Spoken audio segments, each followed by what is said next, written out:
Oi, gente, tudo bem? Você conhece a Umbanda? Sabe o que significa? Não? Então é disso que a gente vai falar hoje. Axé para quem é de axé e axé para quem ainda não é. Aê, Dudinha, aê, Duda, oi, amatamba, jaruê, oi, amatamba, jaruá. Olá, tudo bem? É isso aí, gente. Hoje falar um pouquinho aí do que é a Umbanda, né? De repente, quando algumas pessoas falam em Umbanda, o que a gente pensa? Aê, Dudinha, aê, Duda, oi, amatamba, Pois é, a Umbanda não é nada disso, tá? Bom, quando a gente pergunta para alguns umbandistas o que é Umbanda, eles vão falar assim: ah, é o trabalho do caboclo, é o trabalho do preto velho, né? Esse tipo de coisa. São os trabalhos de entidades, que fala aí que Umbanda não é macumba, mas nunca se chegou aí num consenso. O que é Umbanda? De acordo com o Caboclo das Sete Encruzilhadas, Umbanda é a manifestação do espírito para a caridade. Fechou? Manifestação do espírito para a caridade é Umbanda. Ahá! É isso aí. Agora, quando a gente fala em Umbanda, a gente fala numa religião 100% brasileira. Existia um jovem de 17 anos que se chamava Zélio Fernandino de Moraes, que ele estava apresentando alguns problemas, né? Ele falava sozinho, ele se debatia, se bem que falar sozinho não é problema, tá, gente? Pelo amor de Deus, eu falo sozinho também, quer dizer, nem sempre. Mas vamos lá. Então, ou seja, para aquela época era considerado anormal, tá? Então aconteciam alguns fenômenos com ele que ninguém sabia explicar. Até aí, ok. Ele tinha um tio que era médico, né? Ele era especialista, no caso, neurológico. E o tio examinou, fez vários exames que eram compatíveis com aquela época, que foi atestado que ele não tinha nada pertinente à cabeça, né? A cabeça era boa, tava tudo tranquilo. E foi o próprio tio quem conversou com o pai de Zélio e falou para ele, eram irmãos inclusive, e falou: ó, meu irmão, eu sugiro que você leve o Zélio numa benzedeira, né? Eu acredito que esse menino deva estar passando por algum problema espiritual e precisa de uma benzedeira. E o pai de Zélio, ele não relutou.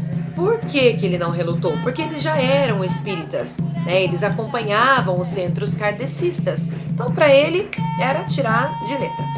Aí acharam uma benzedeira, levaram o Zélio, e enquanto ela estava fazendo a oração perante aquele menino, entre aspas, doente, ela pegou e falou pro pai de Zélio, falou: olha, esse menino é médium, ele tem a mediunidade muito aflorada e ele precisa trabalhar. Precisa levar ele num centro espírita para ver o que eles podem fazer por ele. E foi aí que no dia 15 de novembro de 1908, Zélio foi levado a uma sessão espírita. Quando o Zélio chega naquele local, a primeira atitude dele qual foi? Ir até o jardim, colher uma flor e colocar no centro da mesa. Ele falou: não, peraí que tá faltando alguma coisa aqui antes de começar. Ele foi lá no jardim, catou uma flor, colocou essa flor no centro da mesa. E né, eles ficaram meio, pô, tipo, o menino chega aqui, né, o cara tá precisando de ajuda, mas já vai colocar uma flor em cima da mesa? Paciência, né? Aí durante a sessão, teve a manifestação, né, no Zélio. Como que foi essa manifestação? Se apresentou lá um espírito falando através de Zélio e tudo mais, e perguntaram para ele quem ele era, né? E ele perguntou, né, por que saber, por que ter nome, né? E eles, não, você tem que ter um nome, a gente quer saber qual é o seu nome. Foi aonde o Caboclo das Sete Encruzilhadas, ele pega e ele fala: se é para que eu tenha um nome, que seja Caboclo das Sete Encruzilhadas, pois para mim não haverão caminhos fechados. Então olha que bonito, isso aí que já veio de Zélio. E um desses médiuns que participava da sessão, ele era um médium vidente, ele conseguia ver aquele espírito. E foi quando ele perguntou: por que você se diz Caboclo das Sete Encruzilhadas se você tem vestes clericais? O que são vestes clericais? Roupas de padre, roupa de frei, né? E aí ele contou que na última encarnação ele era o Frei Gabriel Malagrida e ele foi morto pela Inquisição, porque ele teve uma premonição, né, de um terremoto que ia acontecer, e esse terremoto aconteceu. Então, ou seja, ele foi acusado de bruxo e ele foi morto pela Inquisição. E aí, aquele dia, meio que não deram tanta atenção para Zélio. Conversaram com ele, para Zélio não, perdão, para o Caboclo das Sete Encruzilhadas. Conversaram com ele e tudo mais, e ele falou que no dia seguinte, na casa do aparelho, o qual ele estava, ele ia fundar uma nova religião, a qual ele daria espaço para outros espíritos que também quisessem se manifestar pelo amor e pela caridade para trabalhar. Então, no dia 16 de novembro, foi a primeira sessão da Umbanda na casa de Zélio, na casa dos pais de Zélio, lá no Rio de Janeiro. E então, gente, eu acho que é uma das histórias mais bonitas que a gente tem da Umbanda, que foi a fundação dela, né? Poxa vida, a gente tá aí há 111 anos de fundação de religião. E muitos umbandistas ainda não saberem qual o sentido do nome Umbanda, né? Para que serve essa Umbanda? É complicado. Por isso que ficava difícil anteriormente você debater com outras pessoas, debater com outros religiosos, porque a gente não sabia o que falar, né? Quando você não tem conhecimento, o que você vai falar para ele? O que você vai falar? Que você vai no terreiro, que você incorpora no terreiro, e que a entidade que você incorpora, ela passa banho, ela dá remédio, e aí? Né? Não fica só preso a isso, né? Então, foi aí que teve também o primeiro atendimento de um preto velho, também em Zélio, tá? E quando a gente fala em Umbanda, que é uma religião brasileira, ela traz só os trejeitos das religiões afro? Não. A Umbanda, ela traz também muita coisa dos nossos índios, né? Que nós temos espíritos que manifestam na linha dos caboclos, que a gente sabe que não são caboclos, mas é o nível de evolução que a gente fala desses espíritos. Então, são essas entidades que a gente trabalha, né? Então, caboclo, preto velho, boiadeiro, baiano, cigano. Aí nós temos também a linha das crianças, né? Como já havia dito, Exu, Pombagira, e aí por aí vai, né? São várias linhas de Umbanda. Então, ou seja, no Candomblé, por exemplo, você tem o trabalho de Exu e Orixá. O atendimento é feito através do jogo de búzios, né? Na Umbanda não. Na Umbanda são manifestações dos espíritos. Nós somos aparelhos e nós emprestamos esse aparelho para que as entidades possam trabalhar. Entendeu, gente? Então não tem nada demais. Ai, mas a Umbanda é coisa do demônio, porque a Umbanda não tem Jesus Cristo, que eu quero. Gente do céu. É complicado. A Umbanda, sim, ela é uma religião cristã. Nós somos cristãos. Nós somos de Cristo também, tá? A gente tem Jesus Cristo como o grandioso mestre, tá? E ele é assim, é a figura mais importante que a gente tem. As parábolas que ele conta, os ensinamentos que ele traz através dessas parábolas, gente, não tem como negar. Não tem como você separar Jesus Cristo da Umbanda. Não tem como. Tanto que Oxalá, ele é sincretizado com Jesus Cristo. Ogum e São Jorge, nós temos aí Oxóssi e São Sebastião, Iemanjá com Nossa Senhora dos Navegantes, Oxum com Nossa Senhora Aparecida, Nanamburuquê, a gente traz ela sincretizada com Santa Ana, mãe de Maria. Então, ela é Nanamburuquê na Umbanda, ela foi sincretizada com Nanamburuquê. E Oxalá foi sincretizado com Jesus Cristo. Eu já vi vários vídeos falando sobre Umbanda, onde vários sacerdotes, inclusive filhos de fé, eles dizem que a sincretização veio pelo Caboclo das Sete Encruzilhadas através de Zélio Fernandino de Moraes. Não, gente, não foi.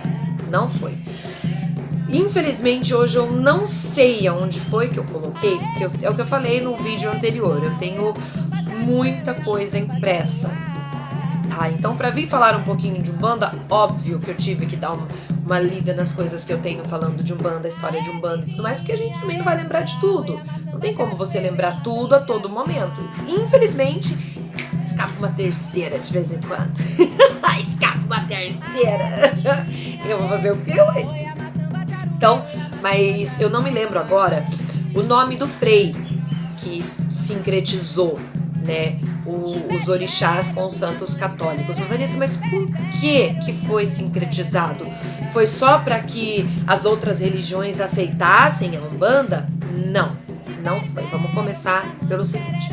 Todo mundo sabe que depois da descoberta, né, da América do Sul aqui, das Américas e tudo mais, veio a época da escravidão, né?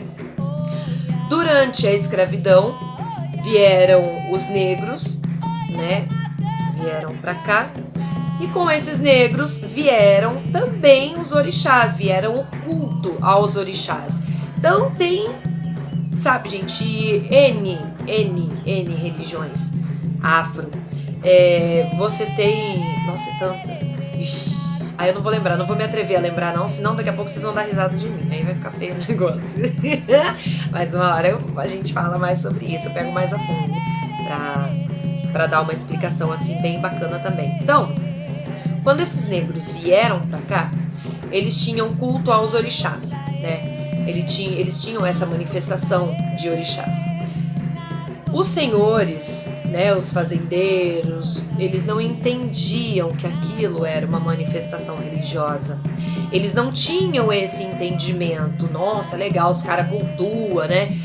Diferentemente dos brancos que iam às missas, os negros faziam as suas rodas ali, né? Giravam mesmo, saíam girando. Era uma coisa louca, assim, era maravilhoso de ver. Mas para quem não conhecia, era assustador. Certo? Então muito negro morreu por causa disso. Esses negros, eles foram vistos como endemoniados, né? E como eles ainda estavam na época da propagação do cristianismo, né? Nós tínhamos muitos freis de Portugal que vinham para cá para catequizar esses negros, não só os índios, mas os negros também. Foi aí que esse frei, que infelizmente, me perdoem, mas eu não lembro o nome dele agora. Até semana passada eu sabia, eu tava comentando, mas infelizmente eu esqueci, gente. Eu não sei onde é que tá. Uma hora eu lembro, daí eu falo pra vocês, pode deixar.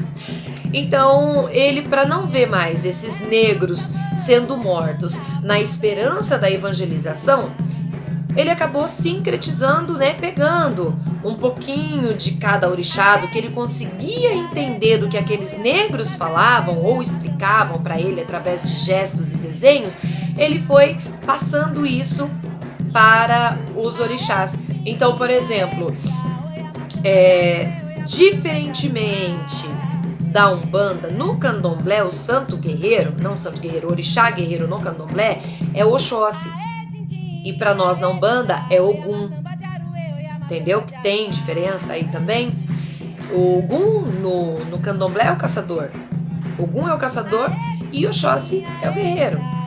Tá ligado? Então, ele acabou fazendo esse sincretismo. Nossa, o orixá que é caçador. Oxóssi, São Sebastião. São Sebastião, ele era o cara no arco e flecha. Ele fazia parte de um panteão que não era de espada, era arco e flecha. E o cara era porreta mesmo no arco e flecha. Ogum foi sincretizado com São Jorge, né? Que no caso ele colocou Ogum aí como o guerreiro e tudo mais, né? O senhor das guerras e tudo mais. Yansan, ela foi sincretizada com Santa Bárbara. Por que Santa Bárbara? Por que Santa Bárbara? Por causa da história de Santa Bárbara. Ela era uma moça muito linda, era uma moça muito rica, e o pai criou ela para ser desposada por um homem rico, né? Acontece que ela propagava a fé cristã dela, né? Ela não tinha medo, ela não tinha vergonha de falar, eu sou cristã. Aí ela foi chamada, né? Tentaram induzir ela a renegar a fé cristã para adorar os deuses dos chefes lá e tudo mais, ela se negou e ela foi levada pelo próprio pai para ser, né, morta. Foi levada pelo próprio pai. No instante em que ela morreu, o pai recebeu um raio na cabeça e acabou morrendo também. Então, pelo fato desse raio ter caído naquele momento, como Yansan, ela é a senhora dos raios e das tempestades, né? Então, por isso ela foi sincretizada com Santa Bárbara. E por aí vai, gente. Tem N histórias também aí sobre esse sincretismo. Mas ele não foi, então, instituído por Zélio, nem pelo Caboclo das Sete Encruzilhadas. Ele já vem muito antes disso daí, tá? Vem bem antes de Zélio, vem bem antes do Caboclo das Sete Encruzilhadas. Foi um ato de piedade em favor dos negros, né? Vindo desse Frei. Ele poderia, né? Pô, se o negro não aceitou a catequese, então, vamos matar. Não, muito pelo contrário, ele quis salvar esses negros. E eu acho isso muito bonito também. A gente ainda consegue acreditar que o ser humano tem jeito, né? Mesmo no passado, a gente consegue trazer isso daí pro presente. Nós ainda temos seres humanos muito bons, graças a Deus.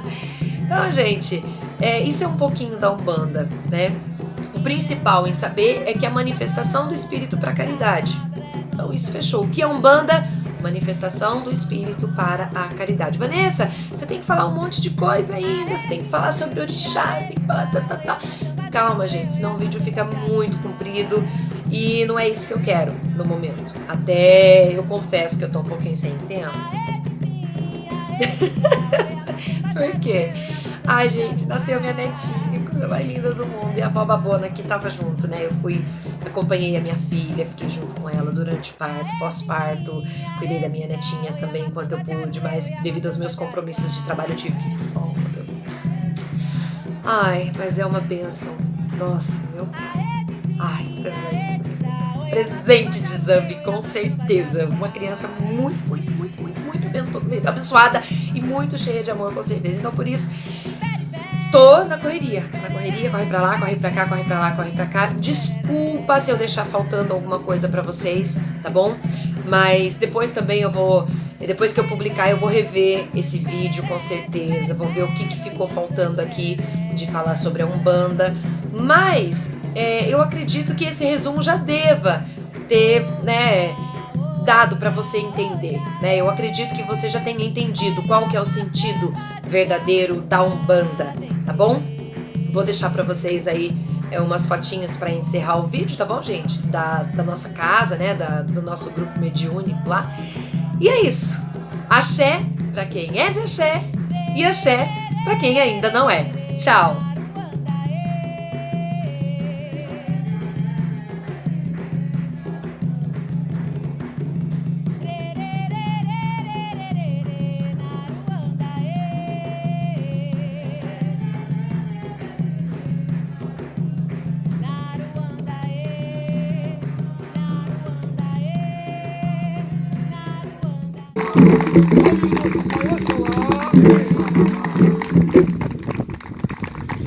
Oremos nesse momento as preces que nosso grande mestre nos ensinou.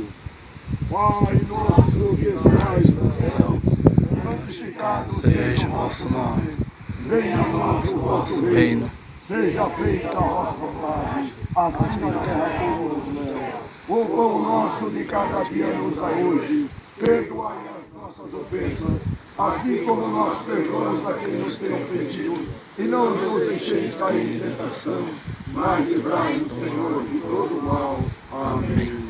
Nós cremos em Deus Pai Todo-Poderoso, Criador do céu e da terra, e em Jesus Cristo, seu único Filho, nosso Senhor, que foi concebido pelo poder do Espírito Santo, nasceu da Virgem Maria, padeceu sob Pôncio Pilatos, foi crucificado, morto e sepultado, desceu à mansão dos mortos, ressuscitou ao terceiro dia, subiu aos céus, está sentado à direita de Deus Pai Todo-Poderoso, de onde há de julgar os vivos e os mortos. Cremos no Espírito Santo, na Santa Igreja de Cristo, na comunhão dos santos, na remissão dos pecados, na ressurreição da carne e na vida eterna. Amém.